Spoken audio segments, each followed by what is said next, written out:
Hello बच्चों। तो आज फिर इस चैनल में आप सभी का स्वागत है। तो आज हम लोग पढ़ने वाले हैं गोलीय दर्पण। तो आइए देखते हैं क्या होता है गोलीय दर्पण। गोलीय दर्पण तो देखिए, गोलीय दर्पण का पहले हम लोग डिफिनेशन यानी परिभाषा जान लेते हैं कि गोलीय दर्पण होता क्या है। तो देखिए मैंने क्या लिखा है इसका डिफिनेशन। जिस दर्पण की परावर्तक सतह किसी खोखले गोले का एक भाग हो उसे गोलीय दर्पण कहते हैं। यानी कि मैंने लिखा है कि जिस दर्पण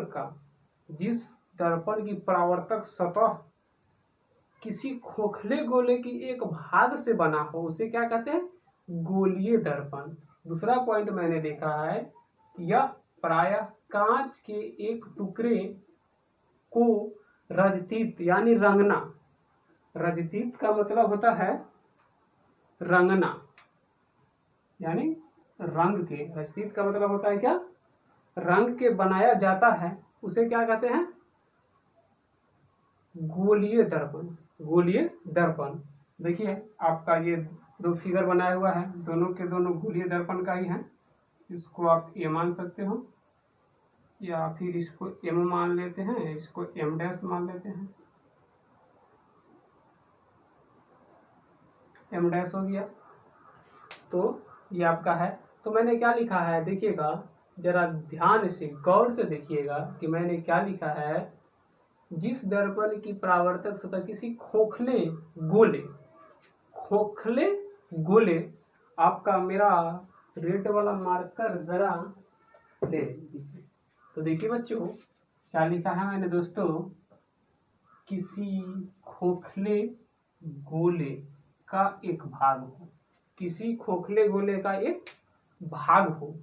तो देखिए ये खोखला भी आपको दिख रहा होगा, गोला भी दिख रहा होगा। ये अलग बात है कि थोड़ा बड़ा टेढ़ा हो गया है, ये लग रहा है कि क्या अंडे का आकार का बन गया है, लेकिन ये रियली है एक गोला।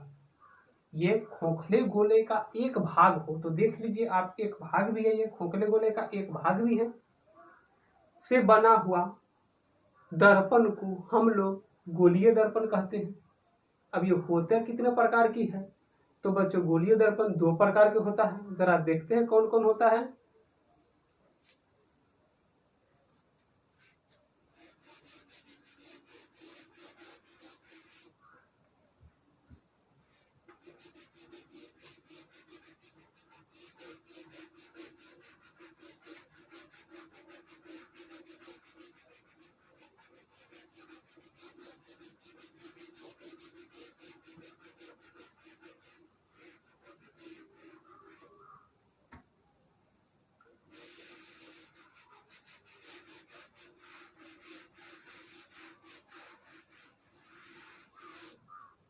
तो बच्चों दोस्तों पहला होता है आपका, पहला नहीं, अगला पॉइंट है गोलीय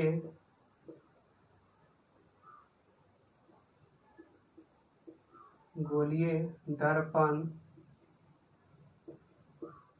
दो प्रकार के होते हैं।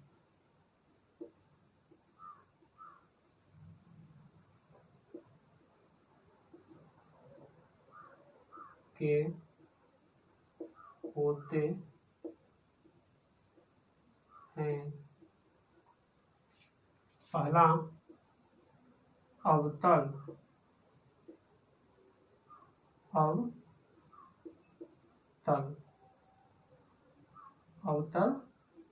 दर्पण। पहला अवतल दर्पण। देखिए अवतल दर्पण को अभिसारी भी बोला जाता है।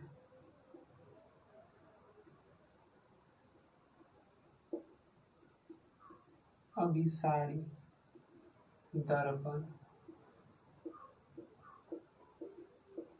दूसरा होता है आपका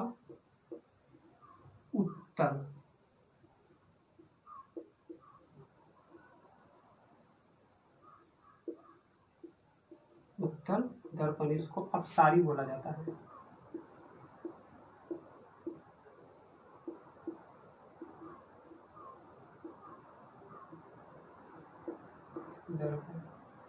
पहला होता है आपका अभिसारी यानी अवतल दर्पण, दूसरा होता है क्या अपसारी यानी उत्तल दर्पण।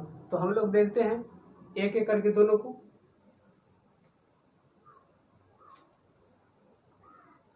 जरा नोट कीजिए।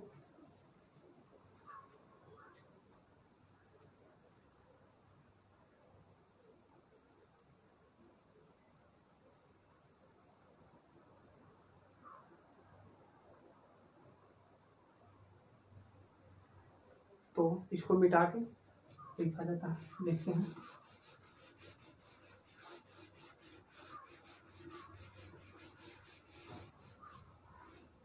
मैं दोनों को एक ही साथ लिख देता हूँ, देखिएगा डिक्रेशन होगा। जब कांच की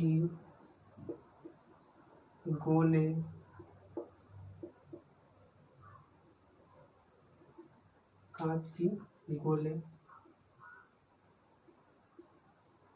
की बाहरी सतह को रजदीप्त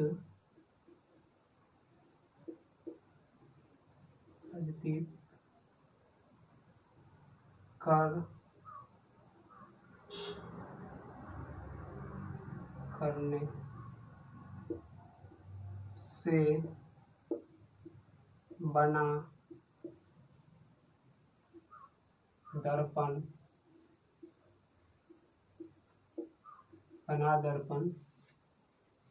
अवतल दर्पण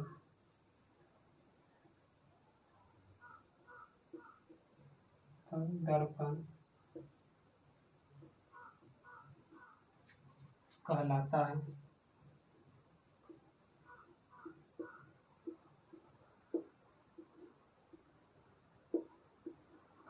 है। जबकि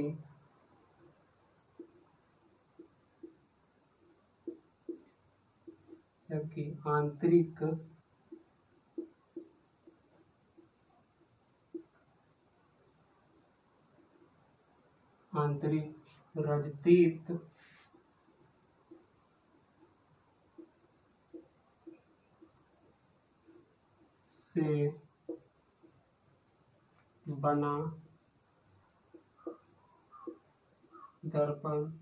से बना दर्पण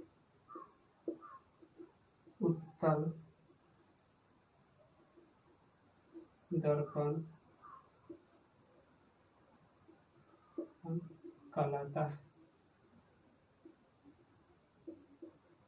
कहलाता है।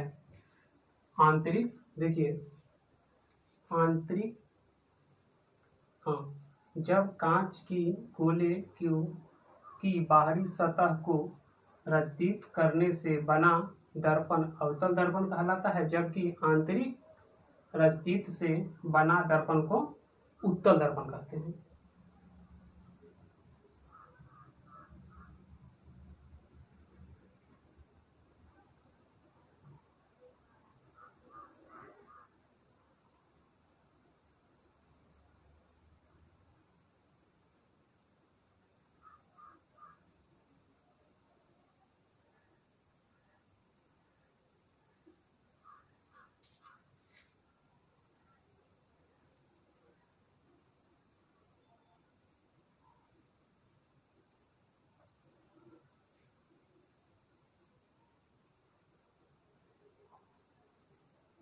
देखिए इसमें क्या है, इसमें बाहर से रंगा किया यानी बाहरी रजदीप्त से क्या हो जाएगा अवतल होगा। और ये में देखिए अंदर से रंगा होगा आंतरिक रजदीप्त है, तो क्या हो जाएगा ये उत्तल। ये क्या हो जाएगा उत्तल दर्पण। नोट कीजिए।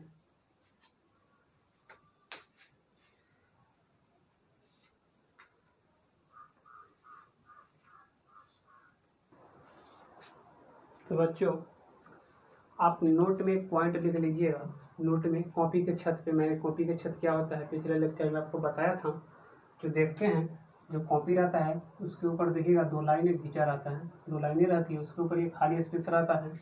वहाँ पे आप इस नोट को, या कोई भी नोट मैंने या किसी भी टीचर ने यदि आपको नोट करा रहे हैं, नोट लिखा रहे हैं, तो यहाँ पे लिखने का फ़ायदा ये होता है कि जब भी आप कॉपी को पलटिएगा तो आपको लगेगा कि कुछ अलग चीज़, कुछ एक्स्ट्रा चीज़ यहाँ पे लिखा होगा, तो ये चीज़ पर आपको हमेशा ध्यान जाएगा। यदि जनरली आप नीचे लिख देते हैं तो उस बात पर आपकी ध्यान बहुत कम जाती है, नहीं जाती है, नहीं के बराबर जाती है।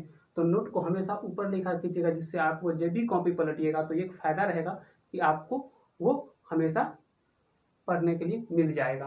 तो चलिए, नोट क्या है। नोट में मैंने लिखा है, जो दर्पण पूर्णतः गोलीय नहीं होता है, पूर्णतः गोलीय नहीं होता है, उसे परवलयक दर्पण कहते हैं। जैसे देखिए कुछ इस टाइप का रहेगा, कुछ इस टाइप का फिगर बना हुआ है, आप फिगर देख सकते हैं। तो इस टाइप का जो दर्पण होता है उसको क्या बोलते हैं, परवलयक। तो नोट में आप इस बात को लिख लीजिएगा। 1 नंबर के में आपसे पूछा जा सकता है, 1 नंबरिया में, जिसको हम लोग ऑब्जेक्टिव बोलते हैं, कि परवलयक का फिगर दिया रहेगा या फिर किस प्रकार के दर्पण को कहते हैं, 4 ऑप्शन रहेगा। तो उसमें पूछा जा सकता है, या किसी लोग भी आपसे पूछ सकते हैं, शॉर्ट क्वेश्चन में भी आ सकता है। तो आप इसको नोट में लिख लीजिएगा। अगला है कि मैं आपको पॉइंट से अवगत करा देता हूँ, यानी पॉइंट बता देता हूँ कि दर्पण में कौन सा पॉइंट क्या होता है। तो देखिए, ये आपका अवतल दर्पण है, ये है आपका उत्तल दर्पण।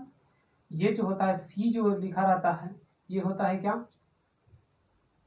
वक्रता केंद्र, दर्पण का वक्रता केंद्र। देखिए यहाँ पर भी वक्रता केंद्र है, अवतल दर्पण का ये वक्रता केंद्र है, उत्तल दर्पण का ये वक्रता केंद्र है। उसके बाद ध्रुव, जिसको पी से डिनोट करते हैं हम लोग, पी से सूचित करते हैं, तो ये इसका ध्रुव है और ये इसका ध्रुव है। उसके बाद देखिए मुख्य अक्ष, तो क्या होता है मुख्य अक्ष, ये जो रेखा जो है, जो दर्पण को 2 भाग में बांटता है, वही मुख्य अक्ष होता है। तो ये इसका मुख्य अक्ष है और ये इसका मुख्य अक्ष है। अब वक्रता त्रिज्या, वक्रता त्रिज्या क्या होता है, तो देखिए वक्रता केंद्र और ध्रुव के बीच की दूरी को, वक्रता केंद्र और ध्रुव के बीच की दूरी को हम लोग क्या कहते हैं, वक्रता त्रिज्या। क्या होता है, वक्रता त्रिज्या। देख लीजिए, वक्रता केंद्र और ध्रुव के बीच का जो दूरी है उसको क्या बोलते हैं, वक्रता त्रिज्या। यहाँ पर भी देख लीजिए, वक्रता केंद्र और ध्रुव के बीच की जो दूरी हो को हम लोग क्या बोलते हैं, वक्रता त्रिज्या। तो चलिए इसको हम जो भी पॉइंट है सभी को भाषा में लिख कर आपको बता देता हूँ। फिलहाल इस फिगर को आप अच्छे तरीका से बना लीजिए।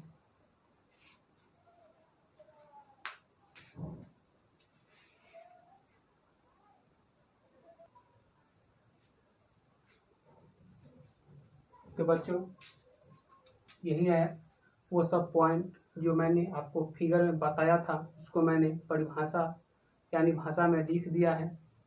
तो देखिए, पहला पॉइंट है आपका ध्रुव। ध्रुव क्या होता है, ध्रुव क्या होता है, तो देखिए गोलीय दर्पण के मध्य बिंदु को ध्रुव कहते हैं। गोलीय दर्पण के जो मध्य बिंदु होता है, जो मैंने फिगर में बताया था, उसे क्या कहते हैं, ध्रुव कहते हैं।